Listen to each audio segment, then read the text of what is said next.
যখন কাউকে জিজ্ঞাসা করব, "তুমি কি কাজটা করতে পারো? তুমি কি খেলতে পারো? তুমি কি পড়তে পারো? তুমি কি লিখতে পারো?" সেই ক্ষেত্রে সে কিন্তু ২ টি আনসার করতে পারে। "হ্যাঁ, আমি কাজটা করতে পারি" অথবা "না, আমি কাজটা করতে পারি না।" এই ধরনের প্রশ্নগুলো এবং আনসারটা কিভাবে সহজে করতে পারি সেটাই দেখব। Can you do? তুমি কি করতে পারো? Can you do? তুমি কি করতে পারো? Can you go? তুমি কি যেতে পারো? Can you play? তুমি কি খেলতে পারো? Can you read? তুমি কি পড়তে পারো? Can you write? তুমি কি লিখতে পারো? যখন কাউকে জিজ্ঞাসা করি যে, "তুমি কি কাজটা করতে পারো? তুমি কি হাঁটতে পারো? তুমি কি দৌড়াতে পারো?" সেই ক্ষেত্রে সে বলতে পারে, "হ্যাঁ, আমি কাজটা করতে পারি" অথবা "না, আমি কাজটা করতে পারি না।" যদি বলে, "হ্যাঁ, আমি কাজটা করতে পারি।" "ইয়েস, আই ক্যান" হ্যাঁ, আমি করতে পারি। অথবা "নো, আই কান্ট" না, আমি করতে পারি না।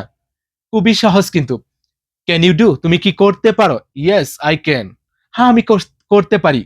"ইয়েস, আই ক্যান ডু" হ্যাঁ, আমি করতে পারি। অথবা "নো, আই কান্ট ডু" না, আমি করতে পারি না। "আই কান্ট" আমি পারি না। "আই ক্যান" আমি পারি।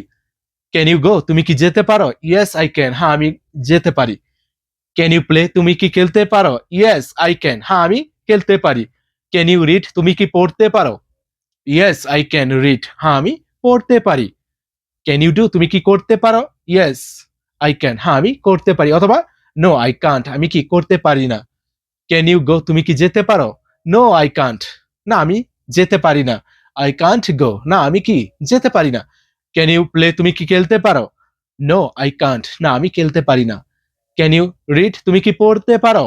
"নো, আই কান্ট রিড" না, আমি পড়তে পারি না। ক্যান এরপরে যেকোনো সাবজেক্ট এখানে বসিয়ে দিব যাকে জিজ্ঞাসা করব।